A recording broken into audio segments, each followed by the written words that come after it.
నిన్న రేవంత్ రెడ్డి గారు చాలా మాట్లాడారు. మళ్ళీ అవన్నీ కూడా నివృత్తి చేయాల్సిన అవసరం ఉన్నది. ప్రజల్లో ఏదైతే వారు అనుమానం తీసుకొచ్చారు. ముందుగా 135వ అంబేద్కర్ గారి జయంతి సందర్భంగా భారతీయ జనతా పార్టీ నుంచి రాష్ట్ర ప్రజలకు నేను భారతీయ జనతా పార్టీ తరఫు నుంచి వారికి శుభాకాంక్షలు తెలియజేస్తున్నాను. అంబేద్కర్ గారు రాజ్యాంగ పితామహుడు అంటాం, రాజ్యాంగ రచయిత అంటాం మనం. మరి కాంగ్రెస్ పార్టీ నాయకులు ఈరోజు రాహుల్ గాంధీ గారు ముఖ్యంగా చేతిలో రాజ్యాంగం పట్టుకుని తిరుగుతూ ఉన్నట్టు ఇది ఎందుకు పట్టుకుని తిరుగుతున్నో మనకైతే అర్థం కాదు. కానీ ఒక్కసారి వారు కూడా వారి యొక్క కాంగ్రెస్ పార్టీ చరిత్రని, అంబేద్కర్ గారిని ఏ విధంగా వారు అవమానించారన్న విషయాన్ని కూడా వారు చూసుకోవాలి. భీమ్రావ్ అంబేద్కర్ గారి యొక్క ఏదైతే ప్రయత్నం అయితే అయిందో వారి ప్రయత్నం వల్లనే మనకు ఈరోజు రిజర్వేషన్స్ కానీ బడుగు బలహీన వర్గాలని మొదటి స్థానంలో తీసుకొచ్చే ప్రయత్నం కానీ, లేకపోతే ఈరోజు సమాజంలో అసమానతని మనం తొలగించడానికి ప్రయత్నం చేయాల్సిన అవసరం ఉన్నది. అంబేద్కర్ గారు ఒక రాజ్యాంగాన్నే కాదు, వారు చాలా విషయాల్లో ఎంప్లాయ్మెంట్ ఎక్స్చేంజెస్ కానీ, అదేవిధంగా ఆర్బీఐ యాక్ట్లో గైడ్లైన్స్ కానీ, అదేవిధంగా సెంట్రల్ వాటర్ కమిషన్లో వారి యొక్క పాత్ర, తర్వాత ఇవన్నీ చాలా వరకు వారు చేసినటువంటి ప్రయత్నాలు అవన్నీ కూడా. మరి నరేంద్ర మోదీ గారు వచ్చిన తర్వాత బాబాసాహెబ్ అంబేద్కర్ గారికి 5 స్థానాలు గుర్తించి, అంటే వారు పుట్టిన స్థానం దగ్గర నుంచి, వారు చదువుకున్న స్థానం దగ్గర నుంచి లండన్లో, అదేవిధంగా దీక్ష భూమి నాగ్పూర్లో వారు దీక్ష తీసుకున్నారు, చైత్య భూమి ముంబైలో, తర్వాత మహాపరినిర్వాణ భూమి ఢిల్లీలో. ఇవన్నీ కూడా ఈ 5 స్థానాలు కూడా భారతీయ జనతా పార్టీ ప్రభుత్వం వచ్చిన తర్వాత పంచతీర్థ స్థానాల కింద ఈరోజు భారతీయ జనతా పార్టీ ప్రభుత్వం దాన్ని డెవలప్ చేయడం జరిగింది. స్వాతంత్రం రాకముందు కాంగ్రెస్ పార్టీ చేసినటువంటి కొన్ని విషయాలు మనం తెలుసుకోవాలి. అంబేద్కర్ గారిని వాళ్ళు బాంబేలో కాంటెస్ట్ చేయడానికి అలో చేయలే, వారికి వ్యతిరేకంగా క్యాండిడేట్ పెట్టారు. బాంబే ప్రెసిడెన్సీలో వారు నామినేట్ చేయకుండా వేరే వాళ్ళని పెట్టారు. అంబేద్కర్ గారిని ఓడించింది కాంగ్రెస్ పార్టీ, ఇది గుర్తుపెట్టుకోవాల్సిన అవసరం ఉన్నది. ముస్లిం లీగ్ నామినేట్ చేసిన తర్వాత అంబేద్కర్ గారిని, తర్వాత ముస్లిం లీగ్ మెజార్టీతోని ఆ రోజు కాన్స్టిట్యూంట్ అసెంబ్లీలో అంబేద్కర్ గారు రాగలిగిన కాంగ్రెస్ పార్టీ కాదు చేసింది. పార్టీషన్ తర్వాత బెంగాల్ ఫార్మ్ అయిన తర్వాత అంబేద్కర్ గారిని మళ్ళీ ఓడించే ప్రయత్నము కాన్స్టిట్యూంట్ అసెంబ్లీలో కాంగ్రెస్ పార్టీ చేసింది. కాంగ్రెస్ పార్టీ డ్రాఫ్టింగ్ కమిటీలో కూడా అంబేద్కర్ గారిని చైర్మన్గా ఒప్పుకోలేదు. తర్వాత ఇతర వారందరూ కూడా కలిసి ప్రైమ్ మినిస్టర్ జవహర్లాల్ నెహ్రూ గారు కూడా వారిని ఒప్పుకోలేదు. పైపెచ్చు అంబేద్కర్ గారిని జవహర్లాల్ నెహ్రూ గారు అనేక సార్లు వారిని అవమానపరచడం కూడా జరిగింది. రాజ్యాంగం వచ్చిన తర్వాత నెహ్రూ గారు వారు ఆ రోజు 1953లో ఒక లెటర్ రాశారు ముఖ్యమంత్రి అందరికీ కూడా. This way lies not only folly but disaster, అంటే రిజర్వేషన్స్ మీద వారు మాట్లాడితే అందరు ముఖ్యమంత్రులకు ఈ రిజర్వేషన్లు వస్తే ఇది చాలా పెద్ద ప్రమాదం వస్తుంది అని చెప్పేసి జవహర్లాల్ నెహ్రూ గారు అప్పుడు 1953లో అప్పుడు ఉన్నటువంటి ముఖ్యమంత్రులకు ఉత్తరం రాశారు. ఇది రికార్డ్ నేను చెప్తా ఉన్నాను. ఇది కాంగ్రెస్ పార్టీ చరిత్ర అంబేద్కర్ గారి యొక్క రెస్పెక్ట్లో. దాని తర్వాత 1961లో నెహ్రూ గారు మళ్ళీ ఒక ఉత్తరం రాశారు. I do not like reservations in any form. ఇది నెహ్రూ గారు చెప్తున్న విషయాన్ని చెప్తున్నాను. Especially reservation in jobs, I'm against any such steps that promotes inefficiency and takes us towards mediocrity అనేది జవహర్లాల్ నెహ్రూ గారు 1961లో ఈ ఉత్తరం రాయడం జరిగింది. ఇప్పుడు మన ముఖ్యమంత్రి గారు బీజేపీ రిజర్వేషన్లు తీసేస్తుందని చెప్పేసి మార్ఫింగ్ చేసి అమిత్ షా ఒక వాయిస్ని ఆయన మీద ఇప్పుడు కేసు ఉన్నది ముఖ్యమంత్రి గారి మీద, దాని మీద మార్ఫింగ్ మీద కేసు. ఇటువంటి ఒక జవహర్లాల్ నెహ్రూ గారు రాసినటువంటి ఒక ఇవన్నీ బై రికార్డ్ చెప్తా ఉన్నాను నేను. అంతేకాకుండా పండిత్ జవహర్లాల్ నెహ్రూ గారు వారు the list of Congress institute doctor Ambedkar includes getting him defeated in elections 2 సార్లు. తర్వాత 1954 బైపోల్లో మహారాష్ట్ర బండారాలో మళ్ళీ డిఫీట్ చేశారు. తర్వాత వారిని కాంగ్రెస్ వారిని ఓన్ ఫ్రంట్గా పెట్టి హరిజన్ సేవక్ సంఘ్ పెట్టి అంబేద్కర్ గారిని తక్కువ చేసే ప్రయత్నం కూడా చేశారు. ఇవన్నీ కూడా కాంగ్రెస్ పార్టీ చేసినటువంటి ఒక అవమానాలు బాబాసాహెబ్ అంబేద్కర్ గారికి. చివరికి బాబాసాహెబ్ అంబేద్కర్ గారికి కాంగ్రెస్ పార్టీ ఇప్పుడు కూడా వారికి రెస్పెక్ట్ చేయలేదు. భారతరత్న కూడా చివరికి కాంగ్రెస్ ఇతర ప్రభుత్వం మాత్రమే ఇచ్చింది, కాంగ్రెస్ పార్టీ ఇవ్వలే. నెహ్రూ గారు ఉత్తరాలు కూడా మనం గుర్తుపెట్టుకోవాలి.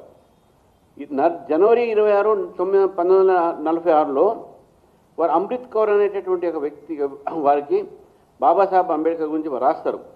Babasaheb Ambedkar is a traitor and he's colluding with Britishers అని చేసి ఈ మాట నెహ్రూ గారు 1946 జనవరి 26 ఈ ఉత్తరం రాసినటువంటి విషయం. ఇవన్నీ కూడా రికార్డులు ఉన్నాయి మన దగ్గర. నెహ్రూ గారు సొంత పుస్తకం రాశారు ఒకటి, selected works of Nehru second series అని వాల్యూమ్ 16 పార్ట్ 2 పేజ్ 532 532లో వారు ఫ్రమ్ బీసీ రావు గారు నెహ్రూకి రాస్తారు.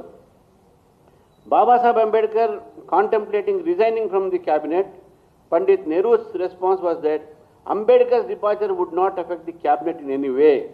This incident serves as an example how Pandit Nehru వారు బీసీ రావు గారు పండిత్ నెహ్రూ చెప్తారు అంబేద్కర్ గారు క్యాబినెట్ రిజైన్ చేసే ప్రయత్నం చేస్తుంటే ఆయన పోతే పోనీ ఏం ఫరక్ పడదని చెప్పి జవహర్లాల్ నెహ్రూ గారు నిర్లక్ష్యంగా మాట్లాడినటువంటి విషయాన్ని గుర్తుపెట్టుకోవాలి. ఇంకో పుస్తకం నెహ్రూ గారు రాశారు, లెటర్ టు చీఫ్ మినిస్టర్స్లో వారు చెప్పారు, మేయర్ ఆఫ్ బాంబే సజెస్ట్ చేసేటప్పుడు idea of constructing a memorial at Baba Saheb Dr. Ambedkar's birthplace ante Mahulo. However, on June 8, 1959, Pandit Nehru remarked that establishing a memorial would not be a simple matter for the government, as memorials are typically created through private initiatives. Baba Saheb Ambedkar garu nunchi Mahulo వారి జన్మస్థానంలో ఒక స్థూపం కడదాం, ఒక మోనమెంట్ కడదాం అంటే అవన్నీ private వాళ్ళు చూసుకుంటారు, మనకు కట్టే అవసరం లేదని చెప్పి నెహ్రూ గారు వారు రాసినటువంటి ఒక లెటర్స్ చీఫ్ మినిస్టర్నే వారు రాశారు. కాబట్టే మోదీ గారు వచ్చిన తర్వాత ఈరోజు వారికి జరిగినటువంటి న్యాయం జరిగింది, పంచతీర్థ చేసినాం. ఈరోజు ఎస్సీ ఎస్టీ వర్గాలకు ఈరోజు అనేకమైన పథకాల ద్వారా సమాజంలో సామర్థ్యం తీసుకొచ్చిన ప్రయత్నము నరేంద్ర మోదీ గారు చేస్తున్నారు. కాబట్టి కాంగ్రెస్ పార్టీ రిజర్వేషన్లకు వ్యతిరేకం అని చెప్పి తెలియజేస్తూ, మరి నిన్న ముఖ్యమంత్రి గారు రేవంత్ రెడ్డి గారు చాలా మాట్లాడారు. సరే, వారు ఫస్ట్ మోదీ గారికి వినిపించడానికి హిందీలో మాట్లాడారు. మరి నేను సోనియా గాంధీకి వినిపించాలంటే నాకు ఇటాలియన్ రాదు, నేను ఇటాలియన్ మాట్లాడలేను. నేను ఇటాలియన్ మాట్లాడలేక ఇక తెలుగులో మాట్లాడతా, లేకుంటే మధ్య మధ్య ఇంగ్లీష్లో మాట్లాడతాను. మరి అన్నారు ఏమని, రిజర్వేషన్ బిల్లు కాంగ్రెస్ పార్టీ యొక్క సంబంధించినటువంటి ఒక మేము దాన్ని అపోజ్ చేయట్లే, కానీ డీలిమిటేషన్ తీసుకొస్తామని చెప్తా ఉన్నారు. నేను ఒకటే మాట చెప్తాను, ఉమెన్ రిజర్వేషన్ బిల్ వేరే, డీలిమిటేషన్ సెన్సస్ వేరే. ఇది నేను చెప్పిన విషయం కాదు. ఇది ఈ విషయం అంతా కూడా రాహుల్ గాంధీ గారు, లీడర్ ఆఫ్ అపోజిషన్, వారు చెప్పినటువంటి మాట నేను మీకు వినిపిస్తాను. All you have to mention is that 33% of the seats will be reserved for women in both Lok Sabha and Vidhan Sabha. It is very straightforward. There is nothing beyond that. If the BJP was genuinely committed to this, that is what they would implement. There is no relationship between granting women reservations and the census or delimitation. The three are not tied. ఇది రాహుల్ గాంధీ గారు చెప్పారు. Women reservations ఇవ్వండే ఆ రోజు మాట్లాడుతూ reservations ఇచ్చేటటువంటి ఒక ప్రయత్నంలో మీరు సెన్సస్ కానీ డీలిమిటేషన్ కానీ దీన్ని కలపకండి, ఆ రెండు సబ్జెక్టులు వేరే, ఈ సబ్జెక్టులు వేరే. నేను రేవంత్ రెడ్డి గారు మాట్లాడితే ఏమన్నారు, ఆయన మూడు ఒకటి అన్నారు. రేవంత్ అన్న జాగ్రత్త, మళ్ళీ రాహుల్ గాంధీకి ఇది తెలిస్తే మళ్ళీ నీకు కష్టం వస్తుంది, ఆయన ఫీల్ అవుతాడు. ఆయన చెప్పిన మాటకు యు ఆర్ కాంట్రడిక్టింగ్. ఇది పార్లమెంట్ రికార్డులో ఉన్నది ఇది. అదేవిధంగా మాట్లాడుతూ వారు ఒక మాట అన్నారు ఇంకోటి, డీలిమిటేషన్ కూడా ఈ regularly blaming the government for unnecessary prolonging the enhancement for 10 years upon completion of delimit census అన్నారు. అసలు మీకు వాస్తవానికి డీలిమిటేషన్ గురించి తెలుసుకోవాలంటే ఎప్పుడెప్పుడు డీలిమిటేషన్ జరిగిందో ఒక్కసారి మనం గుర్తుపెట్టుకుందాం. ఒక్కసారి మీరు గుర్తుపెట్టుకునేటటువంటి ఒక దీంట్లో ప్రతి ఒక్క 10 సంవత్సరాలకు సెన్సస్ జరుగుతుంది. సెన్సస్ జరిగిన సమయంలో మనకు డీలిమిటేషన్ కమిషన్స్ కూడా యాక్ట్ ఒకటి పెడతారు. 1952లో ఫస్ట్ డీలిమిటేషన్ కమిషన్ యాక్ట్ వచ్చింది ఒకటి, సెకండ్ 1962లో వచ్చింది, థర్డ్ 1972లో వచ్చింది, ఫోర్త్ 2002లో వచ్చింది. 2002లో జస్టిస్ కుల్దీప్ సింగ్ కమిషన్ వారు వచ్చిన తర్వాత డీలిమిటేషన్ కమిషన్ మొత్తం కూడా ఈరోజు చేసినటువంటి ఒక ప్రయత్నం ఇవన్నీ కూడా. కానీ ఎమర్జెన్సీ డిక్లేర్ చేసిన తర్వాత 1975 నుంచి 77 వరకు ఈ 42nd అమెండ్మెంట్ ద్వారా 1976లో ఇవన్నీ కూడా ఫ్రీజ్ చేశారు. డీలిమిటేషన్ తర్వాత జరగకపోగా వాళ్ళు చేసినటువంటి పని ఏంటంటే 2011 సెన్సస్ ప్రకారము 1981, 1991, 2001, 2011 సెన్సెస్ ఇవన్నీ కూడా పక్క పెట్టేసి only total population of India 2011 census ప్రకారం లాస్ట్ టైం జరిగినటువంటి డీలిమిటేషన్ 2014 ముందు 2011 జరిగినటువంటి ఒక సెన్సెస్ కన్నా ముందు 1971 సెన్సెస్ మీద జరిగినాయి. అంతకుముందు ఇక్కడ కూడా సెన్సెస్ చేయలేదు. ఎందుకు చేయలేదు? ఇంకో విషయం ఏంటంటే ఈ డీలిమిటేషన్ కమిషన్స్ ద్వారా లాస్ట్ ఎప్పుడైతే ఇంక్రీజ్ అయిన సీట్లు 543 సీట్లు ఉండే 70 కోట్ల జనాభానికి 543 సీట్లు మాత్రమే ఉన్నాయి ఎంపీ. ఆర్టికల్ 82 కింద డీలిమిటేషన్ పవర్స్ మన కాన్స్టిట్యూషన్లో ఉన్నాయి, అది కమిషన్ ద్వారా చేసుకోవచ్చు. ప్రకారం 70 కోట్ల జనాభాకు 543 సీట్లు ఉన్నాయి. ఈరోజు భారతదేశ జనాభా ఏంది? 140 కోట్ల జనాభా. మరి ఇంకా 543 సీట్లే కావాలా? కాంగ్రెస్ పార్టీ ఈ యొక్క సీట్లు పెరిగితే భయపడేటటువంటి యొక్క విషయం ఉన్నది ఇక్కడ విషయం. ఎందుకంటే 543లోనే వీళ్ళు 50-60 సార్లు గెలవలేకపోతుండ్రు. రేపు దీన్ని పెంచితే మా బతుకులు ఏమైతాయని చెప్పి ఆలోచనతో రేవంత్ రెడ్డి గారు డీలిమిటేషన్ కూడా దాని మీద తప్పుడు ప్రచారాలు చేస్తూ ఉన్నారు. ఎవరైనా సరే ఆలోచించాము. ఆర్టికల్ 170 ప్రకారము స్టేట్ అసెంబ్లీస్కు డీలిమిటేషన్ చేయాలి. ఆర్టికల్ 82 ప్రకారము పార్లమెంటు సీట్స్కు డీలిమిటేషన్ చేయాలి. ఈ యొక్క డీలిమిటేషన్ పాపులేషన్ పెరుగుతున్న కొద్దిగా బేస్ తీసుకొని చేస్తారు మనం. ఇవన్నీ కూడా ఉమెన్స్ ఒక రిజర్వేషన్కు దీనికి సంబంధం లేదు. వారు అన్నారు మన రేవంత్ రెడ్డి గారు ఏమని, మేము మహిళా అధ్యక్షులు పెట్టిన పార్టీ కానీ మీరు పార్టీ ఏంది, మీ కుటుంబ పార్టీ అని, అది మీరు మహిళలు పెట్టుకోండి, పురుషుని పెట్టుకోండి, ఇంకెవరైనా పెట్టుకోండి, మాకు సంబంధం ఉండదు. మహిళలు ఎవరు? వాళ్ళ కుటుంబ సభ్యులే కదా. వాళ్ళని అధ్యక్షులు చేసి మీ మహిళలను పెట్టుకున్నాం అంటే దక్షిణాదికి అన్యాయం జరిగిపోతుందని చెప్తున్నారు. దక్షిణాదికి అన్యాయం చేసింది మీరు.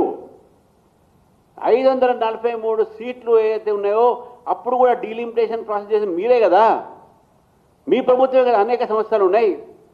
అప్పుడు జరగని ఒక దక్షిణాదికి నష్టం ఇప్పుడేం జరుగుతుంది? ఈ దక్షిణాదిగా ఉత్తరాదిగా జరిగేటటువంటి ఒక మాటలు ఏతున్నాయో ఇది కేవలం ఓడిపోతాము అనే భయంతో చేస్తున్నటువంటి ఒక మన రేవంత్ రెడ్డి గారు మాట్లాడిన మాటలు. నిజంగా మీరు ఒక్కసారి ఆలోచిస్తే 87th amendment act 2003 delimitation of constituency అప్పుడు ఏం చేశారు? 2001 సెన్సస్ ప్రకారం చేశారు. నెంబర్ ఆఫ్ సీట్స్ ఎక్కడ కూడా ఆల్టర్ చేయలే, సేమ్ నెంబర్ ఆఫ్ సీట్స్ పెట్టారు 2001లో. తర్వాత election commission of India reallocation చేసి seats only after census post 2026లో మాత్రమే ఇది పెరగాలని చెప్పారు. అయితే 2026 సెన్సస్ తర్వాత పెరగాలి కాబట్టి 2029లో జరిగేటటువంటి ఒక ఎలక్షన్స్ కోసము ఈ మధ్యన ఒక డీలిమిటేషన్ కమిషను, దాని ద్వారా డీలిమిటేషన్ వస్తుంది. ఇంకా డీలిమిటేషన్ కమిషనే రాలేదు, డీలిమిటేషన్కు ఒక రూల్స్ రెగ్యులేషన్స్ రాలేదు. పదే పదే నరేంద్ర మోదీ గారు చెప్తా ఉన్నాం మేము, ఎక్కడ కూడా ఎవరికి కూడా నష్టం జరగదు, ఏ ప్రాంతానికి జరగదు. ఇప్పుడు ఈ యొక్క రిజర్వేషన్స్కు ఇంతకుముందు మీరు చెప్పినట్టు నరేంద్ర మోదీ గారు ఒక మాట చెప్పారు. ఉమెన్ రిజర్వేషన్స్ అనేది గతంలో మన రేవంత్ రెడ్డి గారు ఏమన్నారో బీజేపీ అపోజ్ చేసినందుకు అది అని చెప్పేసి. Reservations, women reservations Congress party ప్రభుత్వం ఉన్నప్పుడు యూపీఏ ప్రభుత్వం తీసుకువస్తే దాన్ని అపోజ్ చేసింది ములాయం సింగ్ యాదవ్ అండ్ లాలూ ప్రసాద్ యాదవ్. ఇద్దరు కూడా ఆ రోజు కాంగ్రెస్ పార్టీ దోస్తులు, వాళ్ళు కాంగ్రెస్ పార్టీ అలైస్. చింపేశారు, రకరకాలైన కామెంట్లు చేశారు మహిళల పైన. వాళ్ళిద్దరు రిజర్వేషన్కు వ్యతిరేకం, మహిళా రిజర్వేషన్ వ్యతిరేకం చేసింది Lalu Prasad Yadav and Mulayam Singh Yadav. BJP support చేసింది ఆ రోజు. మీరు ఎందుకు రాలేకపోయారు? ఒకవైపు మేము మహిళా రిజర్వేషన్ వ్యతిరేకం కాదు అని మాట్లాడుతూ, ఇంకోవైపు రాహుల్ గాంధీ గారు మహిళా రిజర్వేషన్ పెట్టాల్సి ఉందే, డీలిమిటేషన్కి సంబంధం లేదు, సెన్సస్ సంబంధం లేదు అనే మాట్లాడుతుంటే, ఇక్కడ రేవంత్ రెడ్డి గారు దీని మూడింటిని కలిపి ఏం సంకేతాలు ఇవ్వబోతున్నారు ఈ దేశంలో ప్రజలకు, రాష్ట్ర ప్రజలకు ఒక్కసారి అడుగుతా ఉన్నాను. మీరు మాట్లాడే ప్రతి మాట కూడా అబద్ధమైన మాటలు ఇవన్నీ. నిజంగా ఈరోజు వారు అన్నారు, లక్ష్మణ్ గారు అంటే ఉత్తరప్రదేశ్ నుంచి. అరే ఏమన్నా నీ దగ్గర అభిషేక్ మను సింగ్ని తీసుకొచ్చినావు కదా, ఆయన ఎక్కడోడు? ఆయన ఎక్కడి నుంచి పట్టుకొచ్చినావు ఇక్కడికి? ఎంతమంది తీసుకొచ్చినావు? గతంలో జయరాం రమేష్ తీసుకొచ్చి మీరే కదా. మీరు ఎక్కడెక్కడి నుంచో మనుషులు తీసుకొచ్చి ఇక్కడ పెడతారు. మేము భారతదేశం అంతా ఒకటే నమ్మేటోళ్ళం మేము. లక్ష్మణ్ గారు మాకు గర్వంగా ఉంది. ఈరోజు ఒక తెలంగాణ లీడరు ఉత్తరప్రదేశ్ నుంచి ఎంపీగా అయినాడు, మాకు గర్వంగా ఉన్నది. మీకు గర్వంగా ఉండకపోవచ్చు అభిషేక్ మను సింగ్ ఇక్కడ వచ్చినందుకు. ఈ యొక్క దేశంలో ఎక్కడైనా సరే మేము అదే చెప్తా ఉంటాం మేము, अलग भाषा अलग वेश फिर भी अपना एक देश अनेकता में एकता भारत की विशेषता అని రేవంత్ రెడ్డి గారు ఇదే ఒక డైలాగులో ఇదే ఒక స్లోగన్స్ ఇచ్చే రాజకీయాలు వచ్చినోడు. మరి ఆయన ఈరోజు కాంగ్రెస్ పార్టీలో పోగానే ఆయన కూడా ఈ విధంగా మాట్లాడితే ఎట్లా అండి? దక్షిణాది ఉత్తరాది అనేటువంటి ప్రశ్న రానే రాదు. ఈరోజు దక్షిణాది కాదు, ఉత్తరాది కాదు. ఏ రోజు డీలిమిటేషన్ జరిగింది మీ సమయంలో కదంటే. ఎక్కువగా సీట్లు పెంచకుండా 543 పెట్టుకొని మీరు ఏం చేశారు ఈ దేశానికి? పాపులేషన్ పెరుగుతుంటే మీరు ఎప్పుడు కూడా ప్రయత్నం చేయలే, మీకు అధికారం ఉన్నప్పుడు కూడా చేయలే. మహిళలకు రిజర్వేషన్ తీసుకొస్తారని మీరు ప్రామిస్ చేసి బీజేపీ సపోర్ట్ చేస్తే మీ యొక్క సొంత పార్ట్నర్స్ వల్ల మీరు తేలిపోయారు. ఈరోజు మీరు మా మీద మాట్లాడతారా? మహిళలకు మీ సుష్మా స్వరాజు తెలంగాణ చిన్నమ్మ వారిని మేము ఎల్ఓపి చేసినాం. నిర్మలా సీతారామన్ దక్షిణాది రాష్ట్రం నుంచి వచ్చిన ఫైనాన్స్ మినిస్టర్ చేసినాం, ఇంతకుముందు డిఫెన్స్ మినిస్టర్ చేసినాం. మీరు ఇచ్చిన పోర్ట్ఫోలియోస్, పనికిరాని పోర్ట్ఫోలియోస్ 2-3 ఇచ్చేసిన మహిళలకు. ఈరోజు ఒక ట్రైబల్ ఉమెన్ ద్రౌపది ముర్ముకు మీ ప్రెసిడెంట్ ఆఫ్ ఇండియా చేసినాం, దాన్ని మీరు అపోజ్ చేశారు. మీ ఓబీసీలకు మీరు రాధాకృష్ణన్ వైస్ ప్రెసిడెంట్ ఇచ్చినాం, దక్షిణాది వ్యక్తి ఆయన. జైశంకర్ ఫారెన్ మినిస్టర్, దక్షిణాదిగా ఉన్నటువంటి వ్యక్తి. కిషన్ రెడ్డి గారు మన ఒక రాష్ట్రంలో coal minister, cabinet minister, Bharatiya Janata party నాయకుడు, ప్రజల్లో మంచిగా పేరున్నటువంటి నాయకుడు. వారు ఈరోజు దక్షిణాది. మీరు అది కూడా కనబడలేదా మీకు? మన రాష్ట్రంలో దక్షిణ నాయకులు కనబడలేదు మీకు. ఎంఓఎస్గా బండి సంజయ్ గారిని ఇచ్చినాం మేము దక్షిణాదిగా ఇక్కడి నుంచి. దక్షిణాదికి అన్యాయం జరిగిపోతుంది. ఏం అన్యాయం జరిగిపోతుంది? దక్షిణాదికి అన్యాయం చేసేది మీరు, దేశాన్ని అన్యాయం చేసేది మీరు. దక్షిణాదికి ఉత్తరాదికి నేను ఒకటే అడుగుతా ఉన్నాను, కర్ణాటక పాపులేషన్ ఎంత, తమిళనాడు పాపులేషన్ ఎంత? కర్ణాటక పాపులేషన్ ఎక్కువ, తమిళనాడు పాపులేషన్ తక్కువ. కానీ తమిళనాడులో 39 సీట్లు ఉన్నాయి ఆ పార్లమెంట్లో, కర్ణాటకలో 28 ఉన్నాయి. దీనికి మీరేం ఆన్సర్ చెప్తారో అడుగుతా ఉన్నాను. What is answer you are going to give? 39 seats in Tamil Nadu, though the population is lesser than Karnataka. Karnataka is having only 28 seats, though the population is more than Tamil Nadu. దీనికి మీ దగ్గర answer ఉందా? చిన్న రాష్ట్రాలు, బీమారు రాష్ట్రాలు కొత్త theory తీసుకొచ్చారు ఈ మధ్య. ఏమనంటే పర్ క్యాపిటా ఇన్కమ్ జిఎస్టీ ఎవరైతే కడతారో వాళ్ళకి మాత్రమే సీట్లు పెంచాలని చెప్పేసి మీరు 50 సంవత్సరాల అధికారం ఉన్నారు, మీరు మాత్రం ఏం చేయలేదు. ఈరోజు మీకు చెప్తాను ఈ మాట. అయ్యా, మీ కొడంగల్లో ఈరోజు మీరు పర్ క్యాపిటా ఇన్కమ్ మీరు చూసుకుంటే పర్ క్యాపిటా ఇన్కమ్ కొడంగల్లో చాలా తక్కువగా ఉంది. అసలు ఏం లేనట్టే పర్ క్యాపిటా ఇన్కమ్. మన దగ్గర స్టాటిస్టిక్స్ ఉన్నాయి. ఈ పర్ క్యాపిటా ఇన్కమ్ తక్కువ ఉన్నటువంటి ఒక కొడంగల్ మళ్ళీ పక్క అసెంబ్లీ రద్దు చేస్తారా చెప్పండి? హైదరాబాద్లో పర్ క్యాపిటా ఇన్కమ్ ఉంది కాబట్టి ఇక్కడ హైదరాబాద్లోనే సీటు పెంచుకుందాం. బీమారు డిస్ట్రిక్ట్స్ అనే పేరు పెట్టే బ్యాక్వర్డ్ డిస్ట్రిక్ట్స్ అనే పక్క పెడదామా? ఇది ఎక్కడ లాజిక్ అంటే? చిన్న రాష్ట్రాల కంటే అన్యాయం జరుగుతుందని చెప్పి. చిన్న రాష్ట్రాలకు ఎక్కడ అన్యాయం జరుగుతుందంటే ఢిల్లీలో చూసుకుంటే, హిమాచల్ ప్రదేశ్ తీసుకుంటే, ఉత్తరాఖండ్లో చూసుకుంటే వాళ్ళకు ఉన్నటువంటి సీట్లు వాళ్ళకు డివైడ్ అయిన స్టేట్స్ అవన్నీ కూడా దాంట్లో కూడా సీట్లు పెంచారు కదా. దాని మీదేం మాట్లాడరు. ప్రజలకు ఒక తప్పుడు సమాచారం. తక్కువ దక్షిణాదికి తక్కువ ఎక్కువ అంటే మీరు చేసింది దక్షిణాదికి నష్టం, కర్ణాటకకు నష్టం చేసింది మీరు. 28 ఎందుకు ఇచ్చారంటే పెంచేది ఉండే కదా. మీరు ఈ పనులను చేసుకుంటూ కొడంగల్కు వచ్చేటటువంటి లోయెస్ట్ పర్ క్యాపిటా ఇన్కమ్, నేను మొత్తం లెక్కలు చెప్తా ఉన్నాను. హైయెస్ట్ పర్ క్యాపిటా ఇన్కమ్ అవుతుందో అది రంగారెడ్డి జిల్లాలో 9,46,000 ఉన్నాయి యువతులు. దాని నుంచి మనకు నెక్స్ట్ హైదరాబాద్, తర్వాత సంగారెడ్డి, మేడ్చల్, మల్కాజ్గిరి, తర్వాత మీకు లాస్ట్లో వచ్చేటటువంటి నారాయణపేట, మన వికారాబాదు, కొడంగల్ ఇవన్నీ కూడా చాలా తక్కువ పర్ క్యాపిటా ఇన్కమ్ ఉన్నటువంటి ఒక ఇవి ప్లేసెస్. ఇవి అంటే ఈ నారాయణపేట జిల్లాలో వస్తుంది కాబట్టి కొడంగల్ కాబట్టి ఆ డిస్ట్రిక్ట్ నేను చెప్పాను మీకు. కొంత వికారాబాద్లో కూడా అది స్ప్రెడ్ అయింది కాబట్టి ఈ రెండింటిలో ఉన్న కొడంగల్ అసెంబ్లీ ఈరోజు లోవెస్ట్ పర్ క్యాపిటా ఇన్కమ్ ఉంటే ఆ పర్ క్యాపిటా ఇన్కమ్ ఉన్న లోవెస్ట్ ఉంది కదా దాన్ని పక్క పెట్టేస్తారా?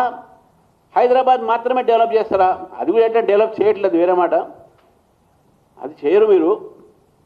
ఎందుకంటే ఎక్కడైతే రియల్ ఎస్టేట్ బాగా పెరుగుతుందో అదే నాదర్గోల ల్యాండ్స్ ఉన్నాయి, నాదర్గోల ల్యాండ్స్ అది మాత్రం గవర్నమెంట్ ల్యాండ్ ప్రైవేట్ వాళ్ళకి ఇచ్చే ప్రయత్నం చేస్తారు మీరు. ఇంకో చోటనో ఎక్కడో అక్కడ కూడా మీరు అది మళ్ళీ ఎందుకు దాన్ని మీరు మాత్రం అపోజ్ చేస్తున్నారు. అక్కడ సపోర్ట్ చేస్తున్నారు, సేమ్ కేసు ఇంకో చోట అక్కడ సపోర్ట్ చేస్తారు. అంటే అక్కడ ఏదైనా ముట్టిండొచ్చు, ఇక్కడ ముట్టకపోవచ్చు. అదే మీరు అనుకోవాలి. ఇక మీ కరప్షను, మీ వ్యవహారము, మీ యొక్క ఏదైతే పరిపాలన లోపాలు, అవినీతి ఇవన్నీ కూడా పక్క పెట్టడానికి ఈరోజు ప్రజల ఒక దృష్టి మళ్లించే ప్రయత్నానికి ఇటువంటి మాటలు మీరు మాట్లాడుతున్నారు. భారతదేశం అంతా ఒకటే. ఈరోజు దేశాన్ని విడగొట్టిందే కాంగ్రెస్ పార్టీ. కులం పేరు మీద, మతం పేరు మీద రెచ్చగొట్టిందే కాంగ్రెస్ పార్టీ. సిఏఏ తీసుకువచ్చినప్పుడు కాంగ్రెస్ పార్టీ షహీన్ బాగ్లో దాన్ని అర్థం చేసుకోకుండా, అర్థం కాకుండా దాని మీద అనేకమైన మాటలు మాట్లాడి గొడవలు అంతా దేశం అంతా గొడవలు చేశారు. చివరికి ఏమైంది? సిఏఏ అందరూ కూడా వెల్కమ్. ఆ సిఏఏ కావాలని కాంగ్రెస్ పార్టీ అడిగింది మన్మోహన్ సింగ్ గారు రాజ్యసభలో. ఇప్పుడు కూడా అదే డీలిమిటేషన్ వీళ్ళే మహిళా రిజర్వేషన్ కావాలంటారు, ఇప్పుడు వీళ్ళే అపోజ్ చేస్తున్నారు. మహిళా రిజర్వేషన్లో మీరు కాదు, పైనుంచి ఎవరు దిగొచ్చినా కూడా ఎవరు కూడా ఆపలేరు. మహిళా రిజర్వేషన్ కంపల్సరీ అవుతుందనే విషయాన్ని కూడా మీకు తెలియజేస్తాను ఈరోజు. It going to happen. And with this మహిళా బిల్ ఎవరికి అన్యాయం జరగదు. మీరు మహిళల గురించి చెప్తూ మాట అన్నారు మీరు. ఏంటంటే బీజేపీ వాళ్ళు మహిళలు సెకంజీ కింద వాళ్ళకు అడ్డంగా పెట్టుకొని చేస్తున్నారు. మరి మహిళలు అంటే వీళ్ళకి ఇది రెస్పెక్ట్ లేదు అని అంటున్నారు. మీ యొక్క చరిత్ర ఒక మాట చెప్తాను, కాంగ్రెస్ పార్టీ చరిత్ర. ఇందిరాగాంధీ గారు first prime minister, female prime minister ఉంటే ఆమె ఎమర్జెన్సీ పెట్టినటువంటి నాయకురాలు. ఇందిరాగాంధీ గారు నాయకురాలు ఎట్లయింది? మీరిచ్చింది కాదు, జవహర్లాల్ నెహ్రూ గారి నుంచి వారసత్వంలో వచ్చినటువంటి ఒక నాయకురాలు. అప్పట్లో చాలామంది కాంగ్రెస్ పార్టీలో స్వాతంత్ర యోధులు ఉన్నారు, కానీ వాళ్ళని పక్క పెట్టి ఇందిరాగాంధీకి ఇచ్చారు. కేవలం ఏంటంటే ఆమె జవహర్లాల్ గారి కూతురు కాబట్టి. You are not given Indira Gandhi because she is a women. You are given her because she is daughter of Jawaharlal Nehru. రెండోది, తర్వాత సుశీలా నయ్యర్ అనే హెల్త్ మినిస్టర్ ఉండే, ఆమె క్యాబినెట్లోనే. సుశీలా నయ్యర్ సంబంధించినటువంటి ఒక దీంట్లో ఆమెని యూనియన్ మినిస్టర్ తీసేశారు అన్సెరమనియస్లీ ఇందిరాగాంధీ గారు. తర్వాత కాంగ్రెస్ పార్టీ షాబానో గురించి, మహిళల గురించి మాట్లాడుతున్నారు కదా. సుప్రీంకోర్టు షాబానో మహిళలకు న్యాయం చేయమంటే న్యాయం చేయకుండా చట్టాన్ని మీరు మార్చి అమెండ్మెంట్ తీసుకువచ్చి ముస్లిం ప్రొటెక్షన్ బిల్స్కి ముస్లిం మహిళలకు మీరు అన్యాయం చేస్తున్న విషయాన్ని మీరు గుర్తుపెట్టుకోవాలి. ఇది ఒకవైపు అయితే, ట్రిపుల్ తలాక్ సుప్రీంకోర్టు చెప్పింది, మేము చెప్పలే. షాబానో కేసులో ఇది తప్పు, చట్టం ప్రకారము ఆమెకు మెయింటెనెన్స్ రావాలని చెప్తే మెయింటెనెన్స్ రాకుండా ముస్లిం ఉమెన్కు కాంగ్రెస్ పార్టీ చట్టాన్ని మార్చింది ఆ రోజు. మరి మీరు మహిళల్ని గౌరవిస్తున్నట్ట? మీ పార్టీలో మీ సంగతి చెప్తాను, మీరు ఉండండి. మీది ఒక రాష్ట్ర మొత్తం కూడా ముస్లిం లా పర్సనల్ లా బోర్డు కూడా రాజీవ్ గాంధీ గారికి ఆ రోజు ఈ ముస్లిం ఉమెన్ తీసుకొచ్చి, తర్వాత ట్రిపుల్ తలాక్ కూడా మేమే తీసుకొచ్చినాం, క్యాన్సిల్ చేసినాం. మీకు ధైర్యం చాలే, మేము తీసుకొచ్చినాం. ఈ యొక్క విషయంలో అనేక మంది మహిళలకు సంబంధించిన దాంట్లో నేను చెప్తాను మీకు. ఉమెన్ సంబంధించిన దాంట్లో వారి యొక్క ఏ విధంగా వీళ్ళు చేస్తారు, యాంటీ ఉమెన్ కాంగ్రెస్ చెప్తాను. సిమీ రోజ్బెల్ జాన్ 2 సెప్టెంబర్ 2024లో కేరళలో ఈమెను ఎక్స్పెల్ చేశారు. కేరళలో ఎక్స్పెల్ చేసి ఈమె పిఎస్సి మెంబర్ కూడా. ఈమె నన్ను సెక్షువల్ ఎక్స్ప్లాయిటేషన్ చేస్తున్నారు కాబట్టి బయట చెప్తే, క్యాస్టింగ్ కోచ్ చెప్తే ఆమెను సస్పెండ్ చేశారు. రోజ్బెల్ అన్నది ఒక ఇంటర్వ్యూలో చెప్పింది న్యూస్ ఛానల్లో. ఏమనంటే ఆమెను బాగా ఎక్స్ప్లాయిటేషన్, బాగా హెరాస్ చేస్తున్నారని చెప్పేసి. ఇది రోజ్బెల్ స్టేట్మెంట్, కాంగ్రెస్ పార్టీలో ఉన్న స్టేట్మెంట్. ఇది ఆన్ రికార్డ్ చెప్తాను. Women could be only advance to key positions by impressing male leaders of ignoring the requirement for competence and experience అనే స్టేట్మెంట్ ఇచ్చింది. రెండోది 2023లో అంగితా దత్తా అస్సాంలో ఆమెను కాంగ్రెస్ పార్టీ ఎక్స్పెల్ చేసింది. ఇది మీ యొక్క మహిళల, మీ పార్టీలో ఉన్న మహిళలు పడినటువంటి ఒక వివక్షత. ఇండియన్ యూత్ కాంగ్రెస్ సంబంధించినటువంటి బివి శ్రీనివాస్ నేషనల్ ప్రెసిడెంట్, ఈమెని బాగా హెరాస్మెంట్ చేస్తున్నందుకు ఆమె రిపోర్ట్ చేసి యాక్షన్ తీసుకోకపోతే ఈమె అంగితా దత్తని మొత్తం ప్రైమరీ మెంబర్షిప్ నుంచే కాంగ్రెస్ పార్టీ తీసేసింది. 2019లో ప్రియాంక చతుర్వేది కాంగ్రెస్ పార్టీ స్పోక్స్ పర్సన్గా ఉన్నప్పుడు ఆమెను కూడా ఇదే విధంగా హెరాస్ చేశారు. రిజిగ్నేషన్ చేసుకొని నాకు సెల్ఫ్ రెస్పెక్ట్, డిగ్నిటీ ముఖ్యంగానే ఇటువంటి రాజకీయ పార్టీలో నేను పనిచేయాలని చెప్పి ప్రియాంక చతుర్వేది చెప్పిన విషయం ఇది. చతుర్వేది ఫోర్స్ చేశారు, నువ్వు రిజైన్ చేయి అని చెప్పేసి. 2019లో ప్రియాంక మౌర్య యూపీ మహిళా కాంగ్రెస్ లీడర్, ఆమె టికెట్ల కోసం పోతే టికెట్లు ఇస్తాం కానీ డబ్బులు ఇవ్వండి అని చెప్పేసి ప్రియాంక గాంధీ సంబంధించినటువంటి సెక్రటరీ సందీప్ సింగ్ డబ్బులు అడిగితే నేను డబ్బులు ఇవ్వను, నా టికెట్ వద్దని చెప్పి రిజైన్ చేసి మళ్ళీ తర్వాత బీజేపీలో చేరింది. ఇది వీళ్ళ పార్టీ ఇస్తున్నటువంటి మహిళల గౌరవం. మీరు మా మీద మాట్లాడతారా? షికంజీలని అడ్డం పెట్టుకుంటున్న మహిళల్ని రెస్పెక్ట్ చేసేది మేము. నారీ శక్తి వందన అనే పేరు పెట్టింది మేము. అది అర్థం కాక దాని మీద కూడా మీరు మేము లేసి జోకులు వేసుకొని రకరకాల మాట్లాడుతూ ఉన్నారు. రేవంత్ రెడ్డి గారికి నేను ఒకటే అంటా ఉన్నాను, మీకు హేట్రెడ్నెస్ టువర్డ్స్ ఉమెన్ ఉన్నది కాంగ్రెస్ పార్టీకు. You will only see that woman is only woman who is from Gandhi family. మీకు ప్రియాంక గాంధీ గారు తప్ప, సోనియా గాంధీ గారు తప్ప ఇంకా ఎవరు కనబడరు. నిన్న సోనియా గాంధీ గారు ఒక లేఖ రాశారు, బ్రహ్మాండమైన లేఖ రాశారు. ఆ లేఖలో కూడా వారు చెప్తే ఇదే నిన్న రేవంత్ రెడ్డి గారు చెప్పిందే వారు చెప్పారు. సోనియా గాంధీ గారు రాసినటువంటి దీంట్లో ఇవే మాటలు చెప్పారు.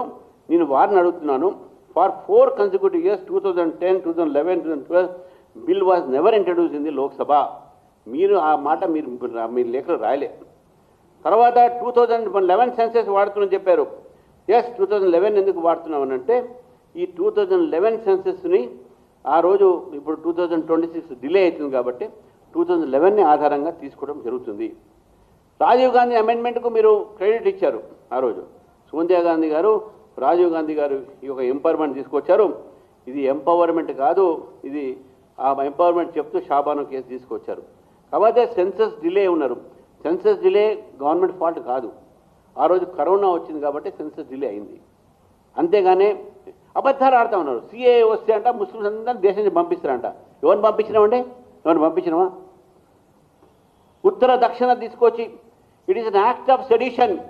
ఉత్తర దక్షిణ వివక్షత చూపెట్టి సౌత్ నార్త్ డివైడ్ అనే మాట్లాడడంలో ఎక్కడ కూడా ఏ ప్రాంతానికి సీట్లు తగ్గవు. ప్రపోర్షనేట్గా అన్నీ పెరుగుతాయి. మీరు చేసినట్టు మీ డీలిమిటేషన్ చేయము, అందరికి న్యాయం చేస్తాము.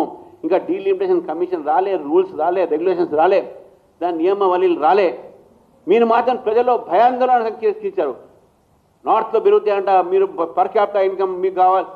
పర్ క్యాపిటల్ ఇన్కమ్ ఎక్కడ ఇది ప్రపోజల్ అండి? ఇది పర్ క్యాపిటల్ ఇన్కమ్ అంటే వేరే స్టేట్ డెవలప్ కావద్దు. ఇక ఈరోజు కాశ్మీర్ ఆర్టికల్ 370 ఇచ్చిన తర్వాత ట్యాక్స్ రివల్యూషన్ ఇంతకుముందు 42% ఉంటే ఈరోజు 41% చేస్తున్నాం. అంటే 1% మనం కాశ్మీర్కు మొత్తం దేశమంతా మందే కదా.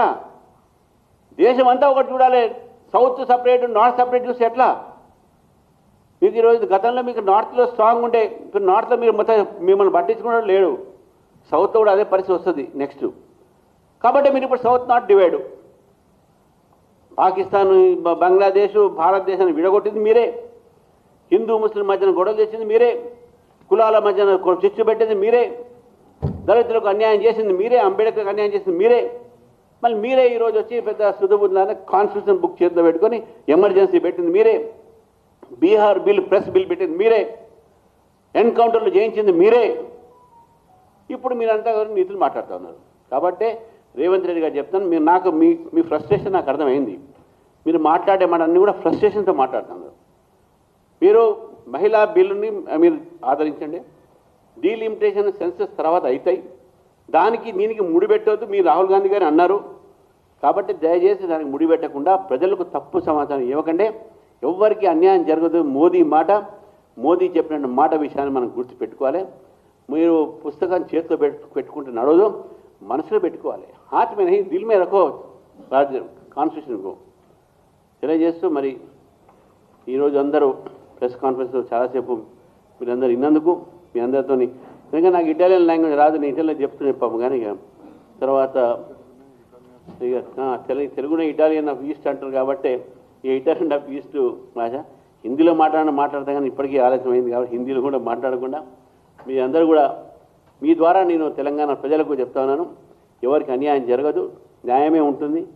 మహిళా ఒక బిల్లు రేపు రాబోతుంది కాబట్టి రాష్ట్ర మహిళలందరూ కూడా నేను మరొకసారి వారికి శుభాకాంక్షలు, అభినందనలు తెలుపుతా ఉన్నాను.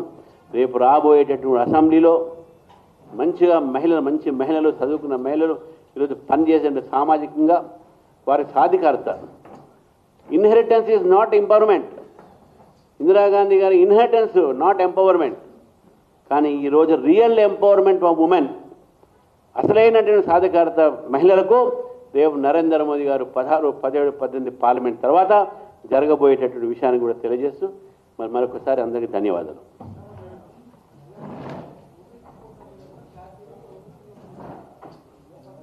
ఇప్పుడు పార్లమెంట్లో, అసెంబ్లీలో ఎక్కడ కూడా ఓబీసీ కోటా లేదు.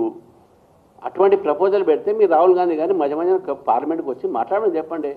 ఇక్కడ చెప్తే ఎట్లా? ఆయన పార్లమెంట్లో ఎల్ఓపీ లీడర్ కదా, ఆయన పార్లమెంట్ రాడు, అడగడు, మళ్ళీ ఏదంటే నన్ను మాట్లాడి అంటే అంటాడు. అసలైన టైంకి ఎక్కడో మాయమైపోతాడు. ఎక్కడ పోతాడు మనకు తెలియదు. కానీ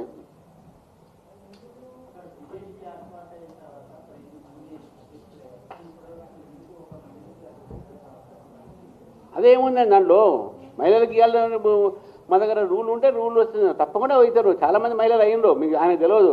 చాలా స్టేట్స్లో మహిళలు తమిళ స్థాయి ఉండే కదా మనం రాష్ట్రాల్లో, జాతీయ స్థాయిలో అటువంటి ఒక మహిళ మాకు దొరకలే కాబట్టి, ఆ స్థాయి దొరకలే కాబట్టి చేయలేదు మేము. లేకుంటే వారికి పురంధేశ్వరికి జనరల్ సెక్రటరీ ఇచ్చినాము, విజయరాజ్ సింధియాకు వైస్ ప్రెసిడెంట్ ఇచ్చినాము, వసుంధరా రాజాకు మేము ముఖ్యమంత్రి ఇచ్చినాము. దానికన్నా ఎక్కువనా? ఉమాభారతి గారికి ఇచ్చాము, రేఖా గుప్తాకు మేము ఢిల్లీ సీఎం ఇచ్చినాము. మీరు అది మాట్లాడకుండా ప్రెసిడెంట్ ఇవ్వలే ఎట్లయితే అంటే ఇవన్నీ చూసుకోవాలి మీరు. మనం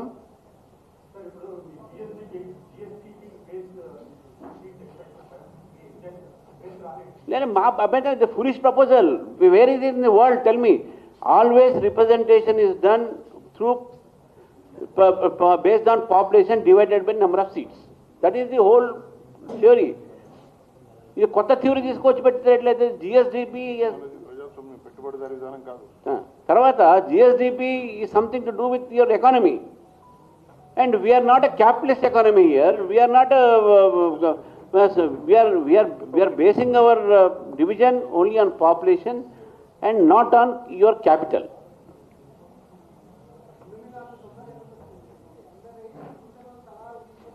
అరే రాహుల్ గాంధీ గారు అటెండ్ చేసి ఆయనే చెప్పాడు కదా, ఎమ్మడే దీన్ని అప్లై చేసి ఇంప్లిమెంట్ చేయాలి, సెన్సస్ డీలిమిటేషన్ పెట్టకండి, దానికి దీన్ని ముడి పెట్టకండి. Rahul Gandhi himself told. మళ్ళీ నేను రేవంత్ రెడ్డి అందుకే అంటున్నాను, అన్న నీ రాహుల్ గాంధీ తెలిస్తే బాగుంటుంది, బాధపడతాడు ఆయన, నేను చెప్పిన దానికి ఉల్టా మాట్లాడుతుంది ఏందని నేను తీసేస్తుంది వాళ్ళ పార్టీ ఇష్టం అది.